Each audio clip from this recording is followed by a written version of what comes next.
10 Mile River has been an issue that's the town has faced for a number of years.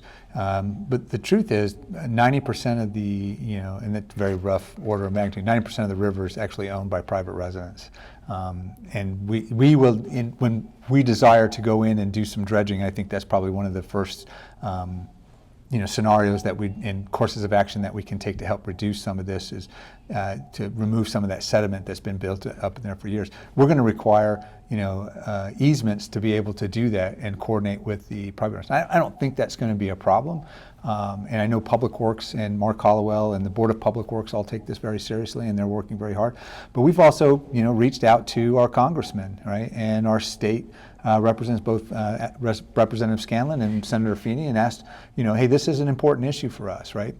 We've also got PFAS that's going on, that is taking our attention and giving, some resources to.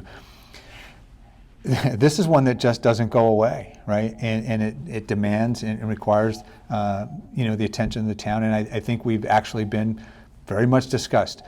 You mentioned and talked about 21 East. I actually went over that event and checked out the flooding and how quickly that water came up and over and moved up past the parking lot onto East Street, right? And it did push a lot of water, but also receded very quickly too. I mean, it was gone in less than an hour after that. So a very heavy duration rain.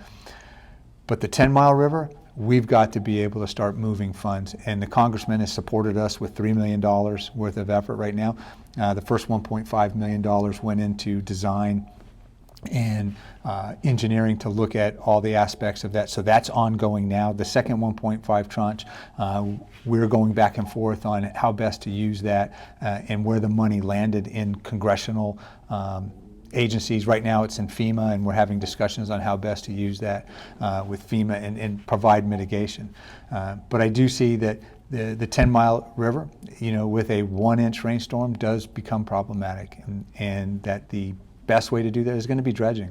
But this is not a single community issue. I think the 10 Mile River actually goes well beyond just the borders of North Attleboro. Plainville and Attleboro are both impacted by this river as well. Any work that we do on sediment, if Plainville does nothing, right, or we only are concerned with the portion that lies within the boundaries of the town, well, that sediment's just going to fill back in if Plainville doesn't do anything about it. If it's not rises to the level of issue, it's going to generate, just flow downstream, end up and settle here in North Attleboro. And then it all ends up in Attleboro itself proper.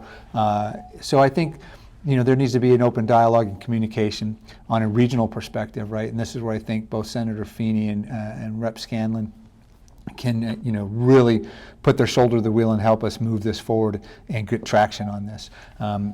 This is not inexpensive work. The original estimates that we saw were in the range of $13 million, and that's now been a few years. So they've probably gone up well beyond that 13, probably closer to the $17 million mark, maybe in worst case scenario, the $20 million mark. But it's something that has to be done. We need to make sure that we're working diligently and putting solutions. We've got to do the design and engineering.